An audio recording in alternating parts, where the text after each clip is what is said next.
Recently এই ভিডিওটি ট্রেন্ডিংয়ে আছে। আজকে আমাদের ভিডিওর মাধ্যমে আপনি শিখতে পারবেন খুব সহজে এই ট্রেন্ডিং ভিডিও কিভাবে এডিট করতে হয়। ভিডিওতে যত ধরনের ম্যাটেরিয়াল ব্যবহার করা হয়েছে সব কিছু ডাউনলোড লিঙ্ক ভিডিওর ডিসক্রিপশন বক্সে প্রোভাইড করা থাকবে। তো কথা না বাড়িয়ে ভিডিওটি শুরু করা যাক।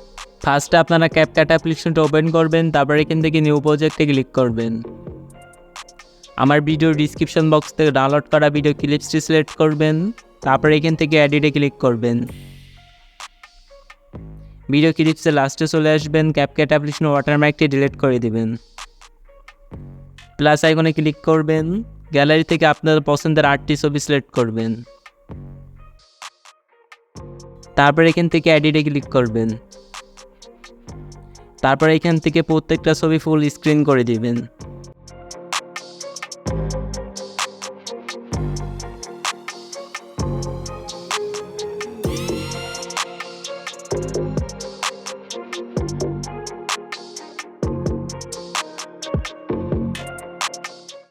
এখান থেকে প্রত্যেকটা ছবি ফুল স্ক্রিন করা হয়ে গেলে ভিডিওর ফার্স্টে চলে আসবেন, এখান থেকে এডিট অডিওতে ক্লিক করবেন, এক্সট্রাতে ক্লিক করবেন। আমার ভিডিওর ডিসক্রিপশন বক্স থেকে ডাউনলোড করা মিউজিকটি সিলেক্ট করবেন, তারপর এখান থেকে ইনপুট সাউন্ড অনলিতে ক্লিক করবেন। এখান থেকে আপনাদের মিউজিক ইনপুট হয়ে গেলে একবার আপনাদেরকে ছবির ডিউরেশন অ্যাড করতে হবে। ছবির ডিউরেশন অ্যাড করার জন্য ছবি লেয়ার ওপর ক্লিক করবেন, তারপর এখান থেকে প্রত্যেকটা ছবি 1.2 সেকেন্ড করে রাখবেন।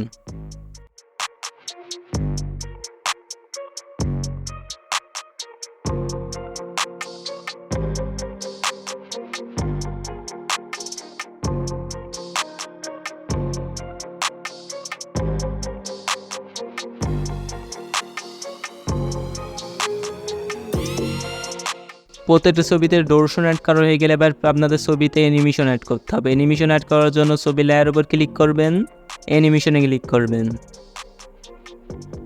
কম্বোতে ক্লিক করবেন। তারপরে এখান থেকে আপনারা প্রত্যেকটা ছবিতে সোয়াই ইন এই অ্যানিমেশনটা অ্যাড করবেন।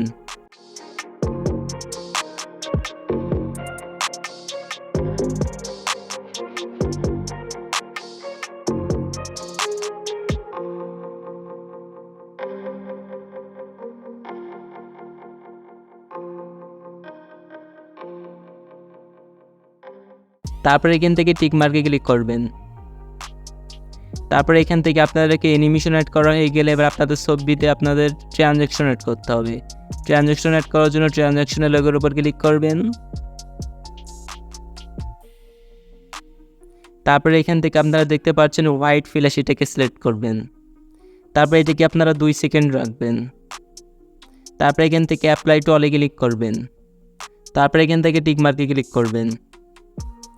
তো ফাইনালি আমাদের ভিডিও এডিটিং কমপ্লিট। ভিডিওটাকে এখন এক্সপোর্ট করতে হবে। ভিডিওটি এক্সপোর্ট করার জন্য রেজোলিউশন থেকে ফ্রেম রেটটি ফুল করবেন, দেন ভিডিওটাকে এক্সপোর্ট করে নেবেন। তো কিছু সেকেন্ডের মধ্যে আপনাদের ভিডিওটি আপনাদের গ্যালারিতে সেভ হয়ে যাবে।